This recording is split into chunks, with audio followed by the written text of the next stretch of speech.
The auction was almost over. Dozens of buyers had already left the underground slave market with their new property. The air smelled of sweat, metal, and shame.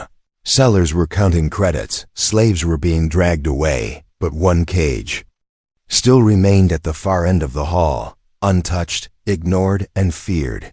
Inside it sat a girl, but she didn't look like any ordinary alien. Her skin was a soft gray with faint blue lines glowing under the surface.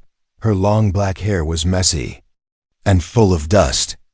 Her glowing eyes were fixed on the floor, and her clawed hands rested in her lap. She wasn't chained, not because they trusted her, but because they had already tried. She had broken every collar, bitten every guard. They called her Untamable.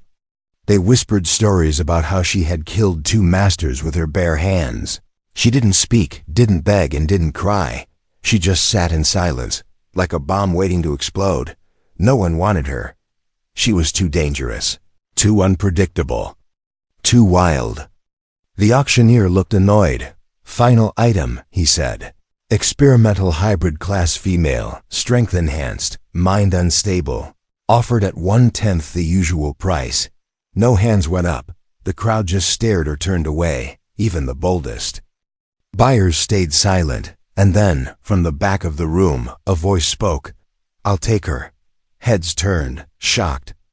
A single human had stepped forward. He was tall, with tired eyes and a quiet look.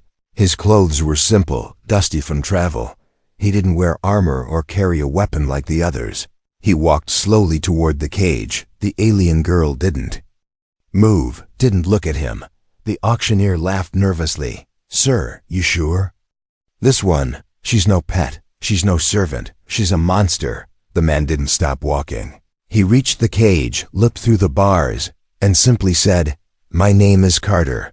The girl slowly lifted her head for the first time during the auction. She made eye contact. Her eyes glowed brighter, full of surprise, anger, and confusion. She didn't growl, didn't scream. She just stared, as if trying to understand something strange. Carter turned to the auctioneer. "You said 1/10 the price."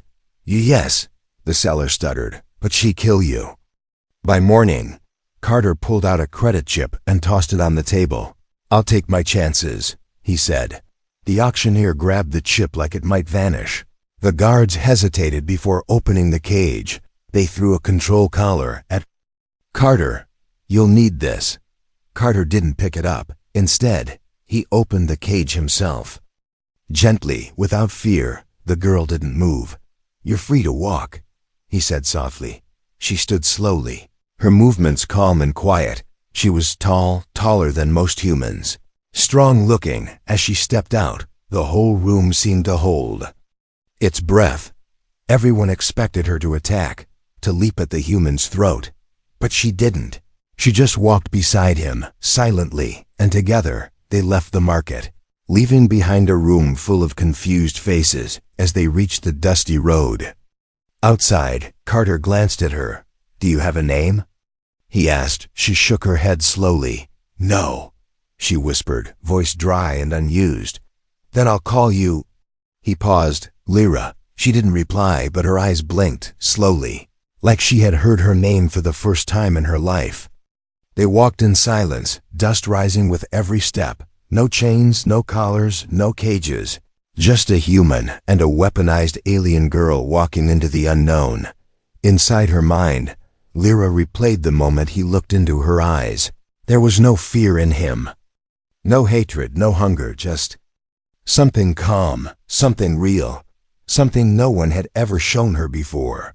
Kindness, and for the first time in her broken life, she wondered, what would happen if she didn't fight? What would happen if she followed him?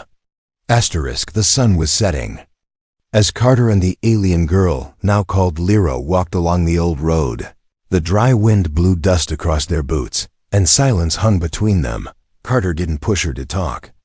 He just walked at her pace, always a step behind, like he didn't want to scare her. They reached a small, rusted-out shelter hidden near the cliffs. It wasn't much, just metal walls, solar panels, and one working door. But to someone who had lived in a cage, it looked like a palace. Carter opened the door and motioned for her to enter first. She hesitated, expecting a trap. But when nothing happened, she slowly stepped inside. The room was clean but simple. A small bed, a table, a heating unit, and some food packs on the shelf. Carter turned on a warm lamp and handed her a bottle of water. "Here," he said softly. "You need this." She took the bottle with shaky hands, staring at it like it might explode. Then, slowly, she drank. The water ran down her throat like fire and peace all at once. She drank the whole bottle in seconds. Carter placed a meal pack on the table and backed away. Lyra looked at it, but didn't touch it. Her body was hungry, but her mind screamed warnings. "Don't trust it. Don't trust him. You don't have to eat it now," Carter said gently. "I'll step outside, give you space." And he did, just like that. He left her alone. In a house with food and warmth, without chains or collars, she stared at the door after he left, her heart pounding. Was this some new trick? Why wasn't he watching her? Why didn't he lock the door? She moved toward the table, sniffed the food carefully. It smelled real, not poisoned, not drugged. Her stomach growled loud.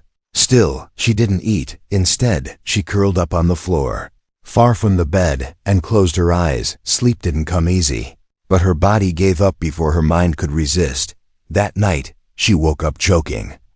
Pain pulsed through her side, her arms, her legs. She sat up, breathing hard, and realized her body was covered in wounds, old and infected. Some were hidden under her hair, others under the old clothes she wore. She had ignored them for days. But now the fever had caught up. Her vision blurred, her head burned. She stumbled to the door and tried to walk, but collapsed, hitting the ground with a hard thud. Carter rushed in seconds later. He didn't shout, didn't panic. He knelt beside her, carefully checked her temperature, and saw the wounds. Quietly, he lifted her into his arms. She was strong, but right now, she felt weightless. He placed her gently on the bed. "I'm going to clean the wounds," he said. "You're safe." Lyra tried to fight. Her claws twitched, but her body had no strength left. She passed out again, her mind drifting into strange dreams. Dreams of labs, of needles, of pain, of screaming, of being told she was just a weapon, just a tool, not alive. She woke later with a soft blanket over her and bandages wrapped around her arms and legs. A strange warmth filled her chest. Not heat, but something else. Confusion. Why would someone help her? Why would a human do this? She turned her head and saw Carter sitting in the corner, half asleep in a chair. He had a bandage on his own hand, a scratch from her claws maybe, but he didn't seem angry. She whispered, her voice dry and broken. "Why, didn't you kill me?" Carter opened his eyes, surprised. He leaned forward slowly. "Because you're not a thing," he said. "You're a person, Lyra." "No," she replied. "I was made in a lab." "I'm not real." "You bled," Carter said. "You cried. And now you're healing." He gave a small smile. "That sounds real to me." She looked away, tears filling her eyes before she could stop them. She had never cried in front of anyone. Crying was weakness, and weakness was punished. But this human didn't punish her. He spoke softly, patched her wounds, and gave her a name. A name that still echoed in her chest. Lyra, that night, she didn't sleep on the floor. She stayed on the bed, wrapped in a blanket that smelled like safety. Her claws stayed quiet, her teeth didn't grind. And for the first time in her life, she wondered, if I survive this, can I live for something more? Lyra sat on the edge of the bed, her legs swinging slowly. The bandages around her arms itched, but she didn't scratch them. She stared at the wall, lost in thought, her glowing eyes dim and quiet.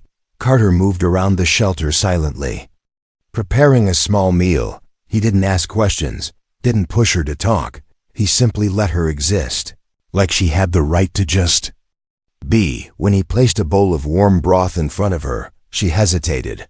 He didn't force her, just said, "Eat if you're hungry," and walked away. After a long pause, she picked up the bowl with both hands and began to sip. The taste was Plain, but real, and it warmed her chest more than her stomach that night. As they sat in quiet beside the heater, Carter finally spoke. "You know," he said softly, "you haven't told me where you're from." Lyra looked down at her hands. Her claws were sharp, but her fingers were trembling. "I don't know where I'm from," she whispered. "Do you remember anything?" Carter asked gently. She closed her eyes. "There was metal, cold rooms, lights above me," she said slowly. "People in white coats, giving me injections, testing me." Her voice cracked. "They said I was Project 9. That was my name." Carter's eyes narrowed. "Project 9? She nodded. "The 9th version of something they were building. Something they couldn't control." "They made you?" he asked. She gave a small nod. "Yes. I wasn't born. I was designed." She pulled back her sleeve and showed him the inside of her arm. Burned into her skin were 3 thick numbers. Number 009. Beneath the numbers were old scars, deep and jagged, like she had been cut again and again. Carter's throat tightened. No one deserved to be branded like that. "No one ever gave you a real name?" he asked. She shook her head. "I was not a person to them. They called me it or subject. And sometimes beast when I failed." Carter looked away, fists clenched. He wanted to find the ones who had done this and make them pay, but instead, he looked back at her and smiled gently. "Well, they were wrong," he said, "because you are Lyra now." Lyra blinked slowly, as if testing the name again inside her mind. Lyra, it sounded soft, not like a number or an order. It felt warm, fragile even. She whispered it under her breath, then looked at him with something new in her eyes. "Why did you name me?" she asked. "Because you needed one," he said. "And everyone deserves to be more than just a number." Lyra was quiet for a long moment. Then she spoke, voice low. "What if I hurt someone again?"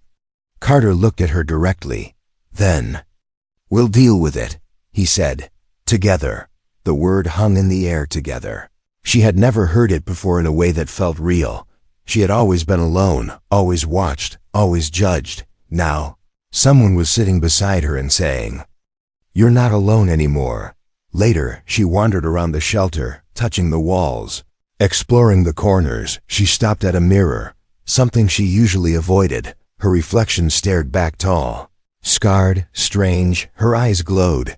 Her skin was not human, but she was more than a weapon now. She was Lyra, and somehow she didn't look like a monster anymore. Behind her, Carter walked in with a blanket. "You'll need this tonight," he said, handing it over. Lyra took it. Her fingers brushing his, she flinched, not from fear but from the strange warmth the contact gave her. That night, Carter sat by the door, reading from a small datapad. Lyra stayed in the bed, blanket wrapped tightly around her. She couldn't sleep, but she listened to the quiet hum of the shelter. And after a long time, she whispered across the room, "Do you think I can be something else? Something besides a weapon?" Carter didn't look up from the pad.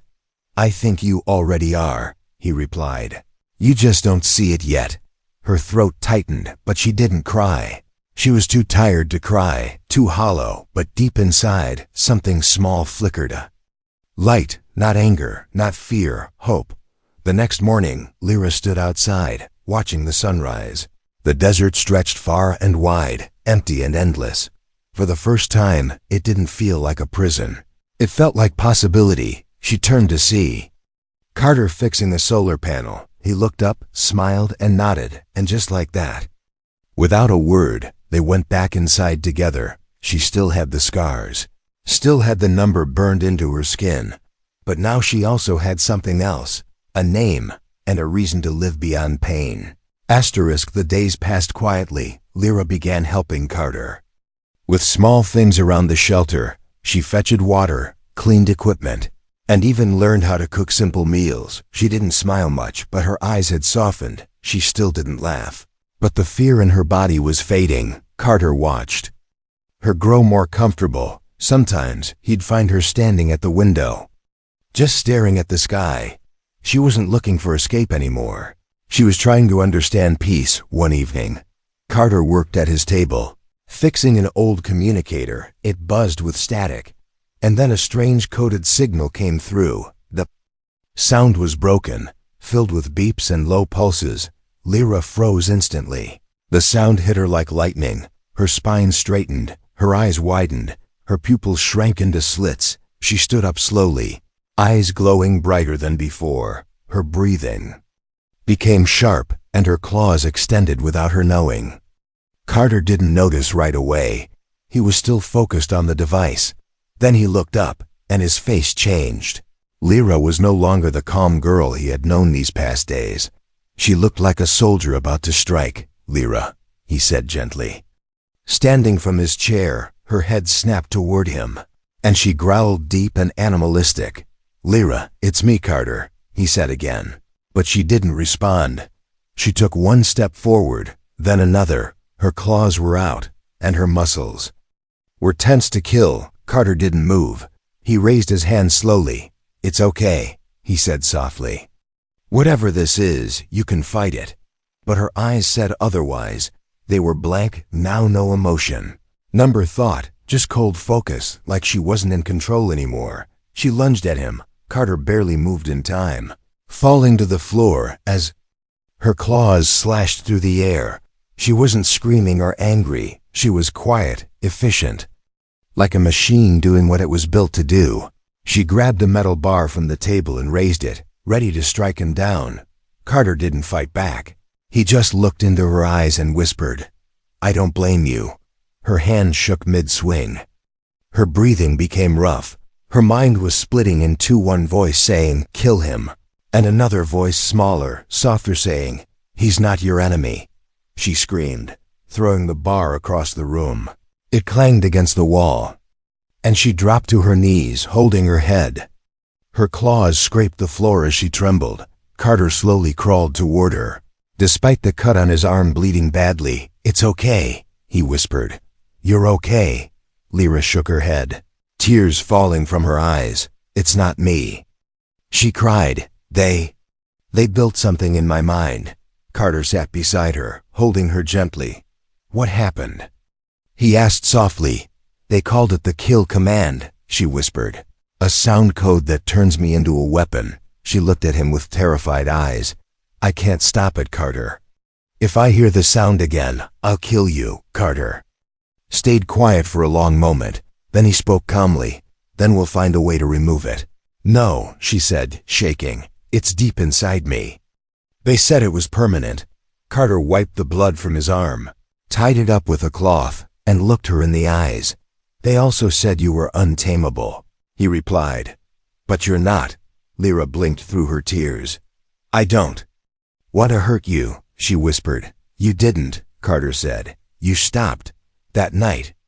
Carter locked away the communicator in a lead box. Then he stayed beside Lyra while she slept. She had curled into a corner, arms wrapped around her knees. Even in sleep, her body shook. But Carter stayed awake, watching over her like a shield. Next morning, Lyra said just 5 words. "Take it out of me." Carter nodded. He didn't know how yet, but he would find a way, even if it meant crossing borders, breaking laws, or facing bounty hunters. He wasn't going to let her live like this, not afraid of herself, not anymore. Carter stood at the edge of the desert map, tracing a path with his finger. The signal that triggered Lyra's kill mode, it came from a nearby city. A dark place, known for black market tech and outlaw surgeons.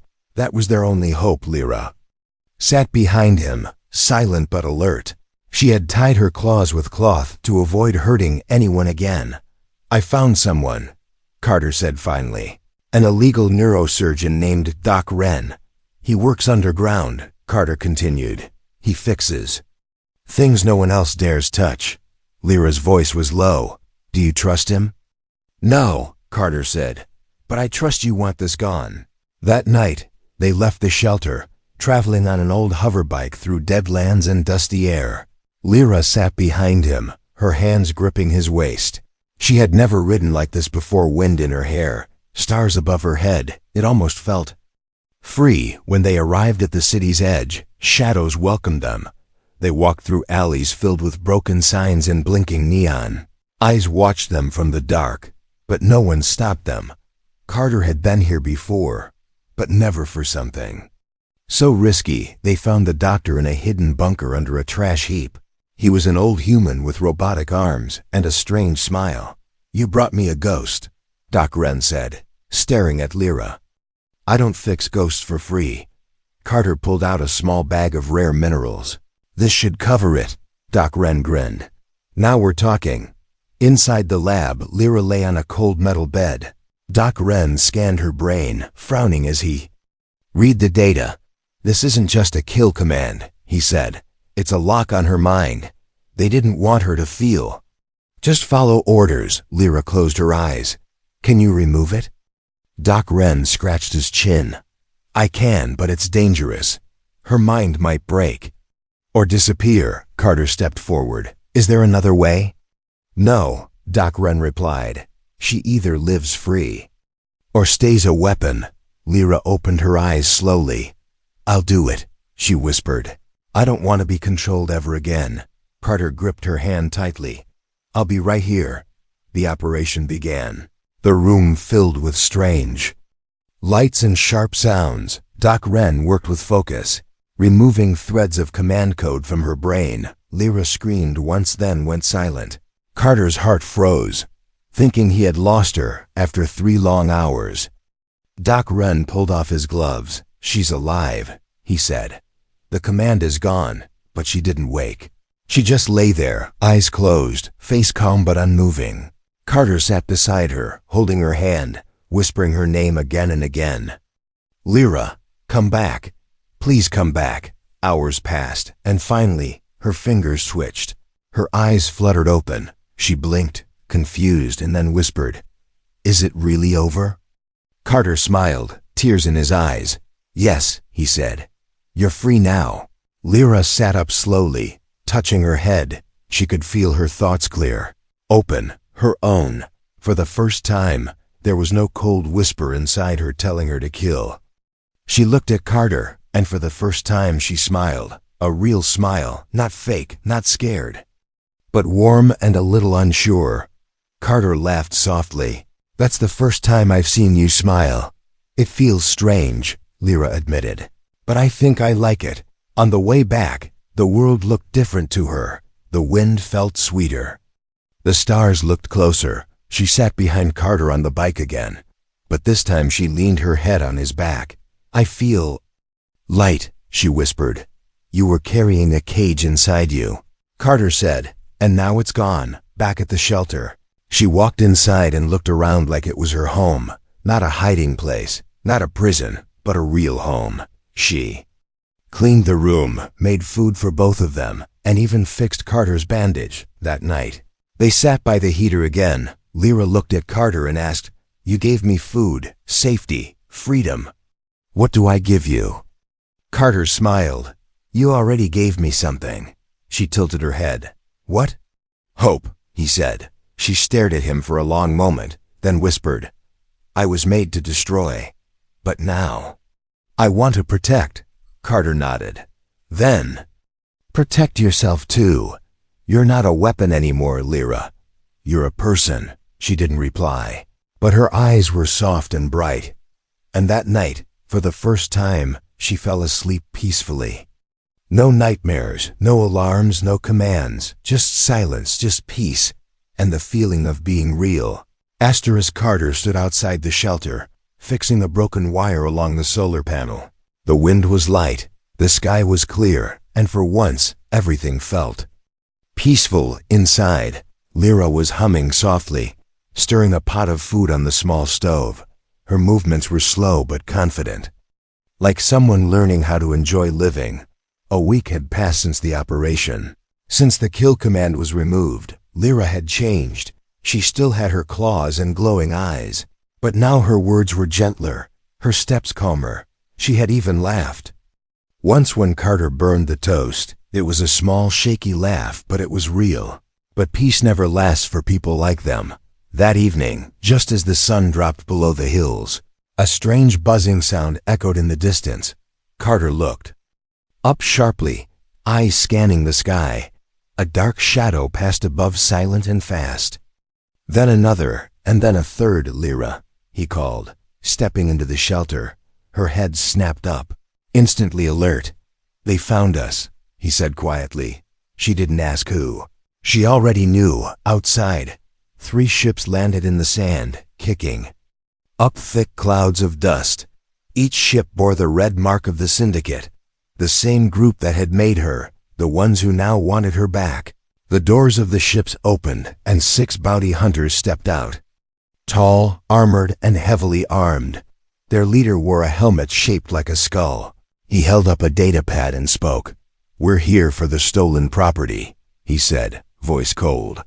"Hand over the hybrid girl, and we'll leave you breathing." Lyra stepped out before Carter could stop her. She stood tall, her arms by her side, claws hidden under her sleeves. "I'm not property," she said clearly. The bounty hunters laughed. "You're worth 10 million credits."